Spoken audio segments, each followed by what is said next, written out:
Y'all ready to be history? All right, hey, there we go. We're out of here. All right, there you go. That's it.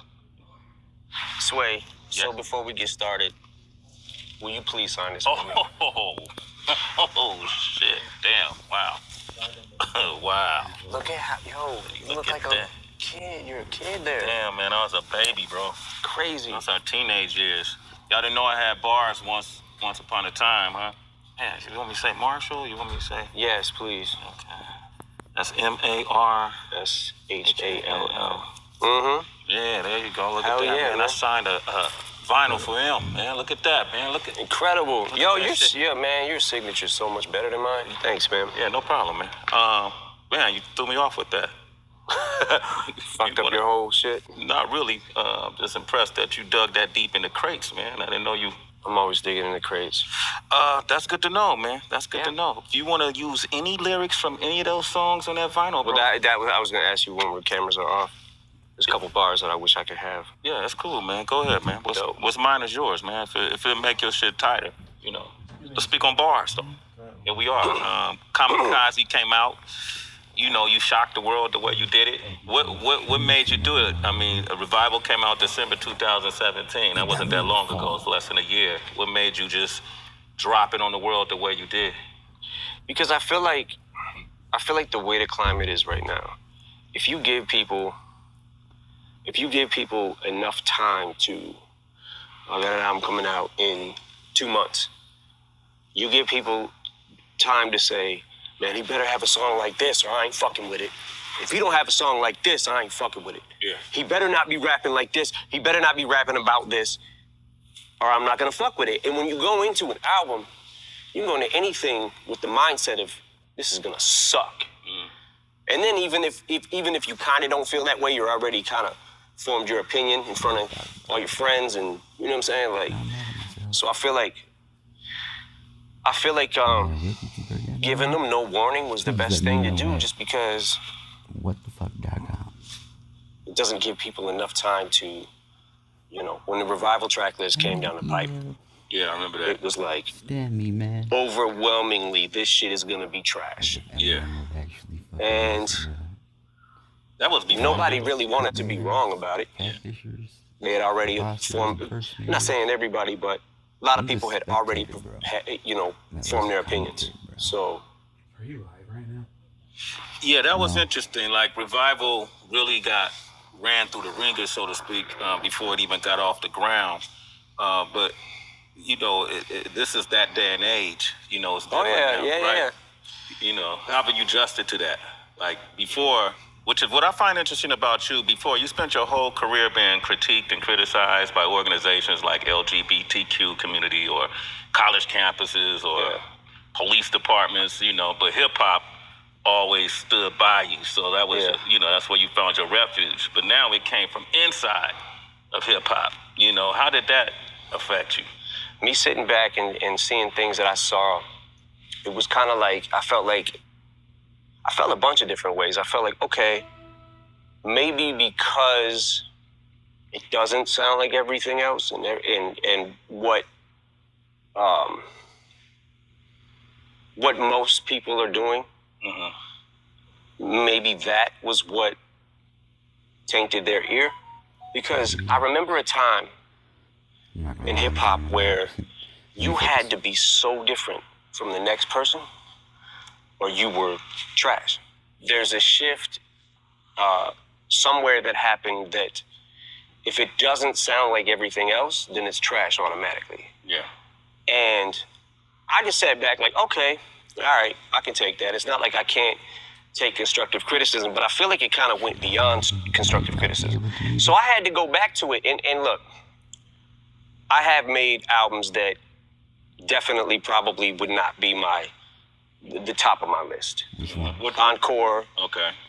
Relapse, which I believe Encore is a better album than Relapse. Relapse is something that I looked at in a couple of years, went back to and cringed at. Eminem fell off. Oh, Jesus Christ. I didn't even realize I was doing that many accents. I just started, for whatever reason, I just got into it and was just like, started on this weird serial killer vibe kind of thing. Yeah. And started wanting to talk crazy and started bending words more. And the only way you can bend them is with this accent, trying to use this one. Like, And a couple years later, in making recovery and slipping out of that, getting out of the accents and beyond it, made recovery. Yeah. And I always say that if it wasn't for relapse, I wouldn't have been able to make recovery. And if it wasn't for revival, I wouldn't have been able to make this album. So I'm good with it. It just, some people more than others went a little far with it. A little far with it. I want to get into that too. And I almost, when I listen to Kamikaze and I hear some people say, man, that's the vintage M we wanted. We wanted Shady back, right? And when I listen to it, man, I have to admit, man, I hear something in you on this album that kind of made me rejoice in a way I've done in the past. I like the fact that you're not running from the criticism. I like the fact that in this digital age, you're not, cowering and then reforming to what people think you should sound like or how people think you should act, and you're calling it out. And I actually like some of these review shows that you see on YouTube, and they take people's music and they have fun with it. I look at these kids, and I see us when we were young. I see myself when I was younger before YouTube, and we'll go through a G-Rap album and, oh, this was dope, that was dope. A Far Side album, this was dope. Yeah. They just kind of doing that, right? And you address them. So you're that in tuned, like in the beginning of the Ringer, when you talk about if you critique me, you can make millions. If I critique you, there's nothing I really... Yeah, it gets into the territory where it's like you got, okay, so since the internet has become what the internet's become, and since YouTube and all that, you've got so many, how can I say this? It's almost like not enough Indians, too many chiefs. So it's like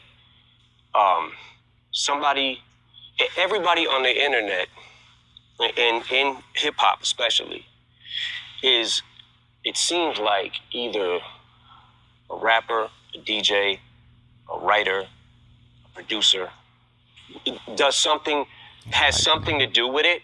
And and I love the fact that so many people now have been able to get on easier than it was for me or you back in the day, because we didn't have this platform. So I appreciate the platform. It's just that now you've got people that not only are doing the same thing and they can do it better, but you've got people who don't do anything and are just critiquing it. So I sat back and I'm like, okay, that's fine. People can talk crazy about me. That's fine. They should express themselves, and they have a right to. But I also get to say whatever the fuck I want about you now. Like I said, I'm good with revival. Fuck it. Because I couldn't have made this album without that. Yeah. And there is something, I'm not gonna lie, there is something inside me that is a little more happy when I'm angry. It's like, as much as as bad as it feels to be there, there's also something about it, there's a rush of it that I like, because it inspires me to say something back. So you get in that weird area too, where it's like, oh, he says he doesn't care about what anybody thinks about him, but now he cares about what everybody thinks about him. No, he's just saying he don't care. He'll say anything he wants about you if you say it about him, because he doesn't care. Like, there's so many different levels to not caring about shit. You know what I'm saying? But it was interesting. It was definitely interesting, because I'm like, how fucking off is my ear? Yeah. Jesus Christ. Like, and then it was interesting to watch the reaction of the Chloroseptic remix verse that I did. Yeah, with 2 Chainz, and you put that out in January. You touched on, you guys formed your opinion just from a track. And that's where I was at. Yeah. At that point in time, that's definitely where I was at. But I watched people going, oh, why wasn't this on Revival? Honestly, what if I said it was on Revival? You won't know, because you didn't listen probably. Yeah. But I kind of felt like, okay, I guess this is what people might want, because I'm always stuck in that, what the fuck do people want? Like you were saying, that the old M is back and he's too old to be the old M. He can't do, like, no matter what, when I zig, I should have zagged. No matter what, you got half and half every fucking single time. You kind of say that. You allude to it in one of the songs where you said you set the bar so high that, you know, at this point, you know, everything's considered a failure. Like you almost competing with yourself. Yeah. And you touch on it a lot in every song. Well, not every song, but majority of songs you touch on it, I appreciate. But I have to, like, the Joe Budden thing is really interesting because that, along with MGK, of course, is making a lot of noise out there. And it throws a lot of folks off when Joe first started commenting. I mean, I know you felt it was bad mixed for reactions. Some MGK, people said it was you gave some disloyal. shout-outs and Some shit people like said, that. man, he's entitled to his opinion. It's way better I would lyrics assume than that obviously it got that. under your skin, considering the relationship you've had with him with Slaughterhouse. Yeah. How do you describe your relationship with Joe Budden? You went in on MGK. You guys had a discrepancy. You know, you go down the fucking wormhole of YouTube and whatever, right? So I see Machine Gun Kelly talks about Eminem's daughter, whatever, right? So what the fuck? Click on it. Like, yo, why is he... Then he starts doing a press run, basically, about Haley. I'm like, what the fuck? Yo, my man better chill, right? So that's not why I dissed him. The reason I dissed him is actually a lot more petty than that. Now I'm in this fucking weird thing because I'm like, I gotta answer this motherfucker.